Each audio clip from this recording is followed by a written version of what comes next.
Welcome back to the Coach Tim Beck Show, presented by CDL Electric at Elam Check, along with Coach Beck at Chatter's Restaurant and Bar in Pittsburgh. That touchdown on a kickoff return by John Thomas, pretty timely to say the least, in a 13-0 hole by that point. We'll work forward to that with Coach. They've been giving away some good gift certificates here, and make sure you get signed up. Coach going to draw a name out of the bucket, and this is for a free breakfast at Fat Daddy's, dine-in only. Includes drinks, expires at the end of the calendar year. Coach put one back and pull a Dave Noyes. Pretty popular pick there, Coach. Come on down, Dave, and get your free breakfast. And you can only win once, though, so that's the bad news. But appreciate Maude and his staff here at Chatters and down at Fat Daddy's and all they do for us, and glad to be here. And that'll get put to use as well. We know that. So that's a good thing. Well, the game starts, and Truman wins a toss, and they defer. Coach, you get the ball, and second straight week, I guess you go 3 and out. You go look at film. You guys have been so prolific on offense. You have been good at getting out of the gate. What did you see in your first drive? Well, first thing we saw was we would really like to defer to the second half and kind of change things around a little bit. But, yeah, once again, we just didn't execute good early.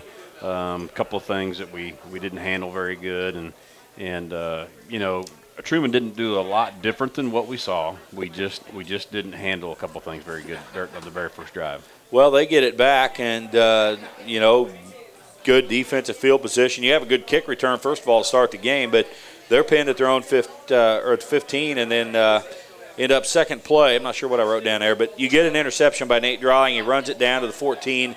You're in great shape, and 4 takeaways, and then your linebackers. Nate, obviously a big game, and he's the player of the week. But what'd you see on that play as far as what you guys chose to rush or cover that allowed that? Yeah, Nate just did a great job on his drop, and you know, basically the first one I think was kind of thrown right to him, which was awesome. I mean, it was, you know, an inside linebacker having 2 interceptions in a game, that just doesn't happen very often, and it goes to show you. Defensively, our coaches are doing a good job of getting people in the right positions for the most part, where they're getting it underneath everything and you know, really doing a good job of bracketing and getting locked on people underneath like they're supposed to. So great job by Nate on that. And then we get down there offensively, and you know, we jump off sides, and so that moves us back, and again, just not into a good rhythm early on. You know, they and then the first fumble, I think it was a keep by Zach, a pull on the option, and looked like they come crashing off the end. Was there a stunt or something they did there? Well, the end came really, really hard. He made it look like he was going to, you know, our back, and then he comes off on Zach, and Zach, you know, should have just handed the first one. It was a misread by him, and it's amazing. They forced us to hand the ball on all of our zone read stuff all night long, including that one that should have been handed, until the very last play of the game. And the last play of the game, he comes crashing down on the dive, and Zach pulls it and walks in for a touchdown. So that was kind of amazing to me how that all worked out. Yeah, an interesting irony there, or whatever you want to call it. So that happens.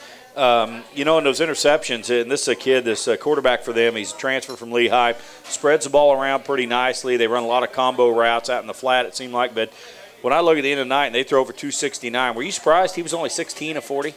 A little bit. I was a little bit surprised about that. You know, the other thing that I was amazed at is, boy, he took a couple of shots, one from Luke Stringer that really stands out. That was our hit of the game, yeah. Oh, man, what a hit. And Luke, you know, being 250 pounds and as fast as he can run, he gave him a pretty good shot in the back, and he bounced right up. He popped right up. So he's obviously a tough kid that has been through a lot of games and can handle that kind of thing, and he was never rattled. You have to give him credit, you know. Now, he threw some interceptions, but you know, he also had some really nice balls that he threw on some flag routes and stuff that were very hard throws that he dropped right in there. Well, it would be Truman getting the ball back after that fumble on their own 22, and they have a nice 10-play drive, but when they get to a certain point in the field, I know you always want no points, but your goal has to be to make them settle for a field goal attempt. You do that. So, you know, how much of a lift can that provide as far as a moral victory?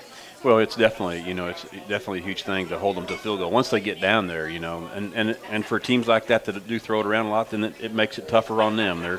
Everything's condensed, and the short field makes it tough to run their routes, and they have to change their routes and adjust their routes. So that changes things a little bit, and it kind of puts things in your favor in some ways. But you know, great job by our guys holding them to a field goal. Well, you get it back at your 36. Again, respectable field position. Another fumble 3 plays later.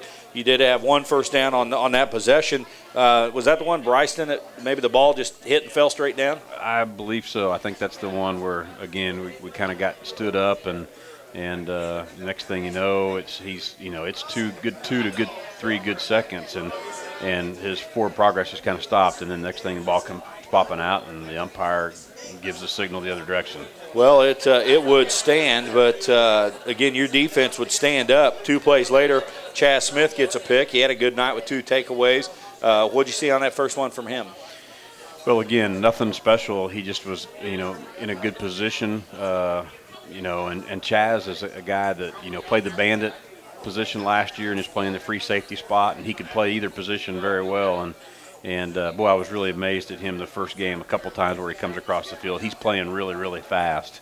And, not a real big guy, but has a good feel and has a good understanding of what our guys are trying to get done defensively.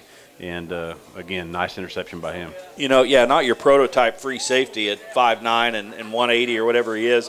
How much do you guys rely on your free safety to be a quarterback there and make certain calls? Well, he is. Last year we had Alex that understood everything really well and made good calls, and that's a big reason why Chaz is there, is because we have a lot of trust in him to get us in the right thing and get the right calls to everybody. So that's a big part of the free safety position, and he's up to this point he's done a really good job with it.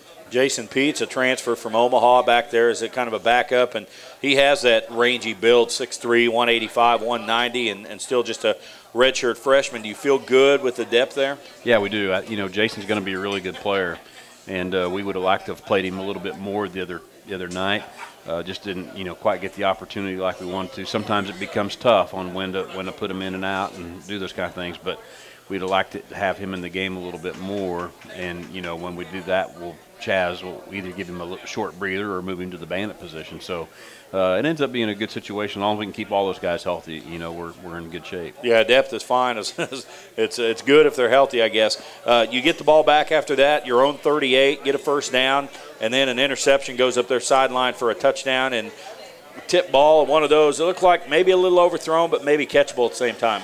Yeah, I think so. I think it could have been, he could have caught it, but it would have been a tough catch. A little overthrown, and it just kind of, we got to get fingertip on it, and it goes right to them. And, then it's on their sideline and right down the sideline. There wasn't really much chance of us doing much with it once they got down the sideline. That's the thing that, you hope that never happens to you, but overthrown balls, or a tip ball that bounces up in the air sometimes and goes right to them, and things happen so fast, next thing you know, he's going full speed the other direction, and boy, there's no chance for any of your linemen or anybody to get there. And then the only person that had a chance was Zach, and they had a defender between him and the ball carrier, so we were in trouble. Well, it's if that's not bad enough, then you go one play and a fumble. So you think, well, all right, it's a bad start, it's a 2-score game, let's go to work here, and then to lay it on the ground the first play after a good kick return, just shooting yourself in the foot, and you're only halfway through basically this rough patch, if you will, but your defense holds them to a field goal. So when it's when they get one early, it's 3-0. When they score and then get it right back, how big is that field goal to hold them to that? It's big, but do we have to really relive all this stuff?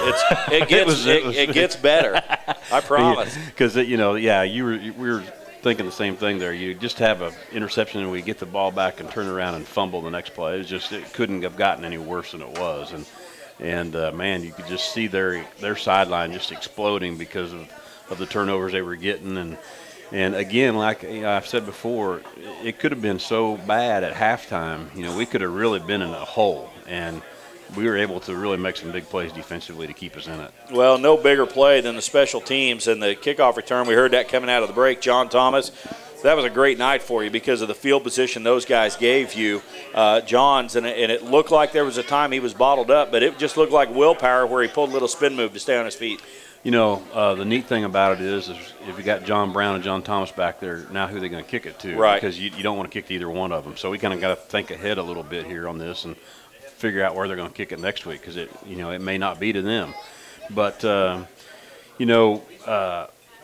the one thing about that return that really sticks out is John Brown is the off return guy, and he goes up and knocks somebody out. I mean, he flat hits somebody and knocks them off their feet, and he comes to a complete stop, and then that's about the time John wiggles to his right and breaks out to his right, and then he's 5-6 yards behind John Thomas, and then he catches back up and leads him into the end zone. So it was impressive. He came into that picture in a hurry. So yeah, and Jason Spradling had a really nice block on there, and Eric Love had a nice block. So our kickoff return guys got locked up on some people. It was really nice to see that. Well, that was a huge play, and it basically ended the first quarter, and after down 13-0 to get back on the board and in touch, it gave the Gorillas a big boost, and then would end up going to halftime down 3, and we'll talk about the second quarter coming up here in just a bit. We need to take another break. When we come back, we'll have our Gorilla Nation Mobile Fan Club trivia contest and more with Coach Beck of that win over Truman. Stay with us.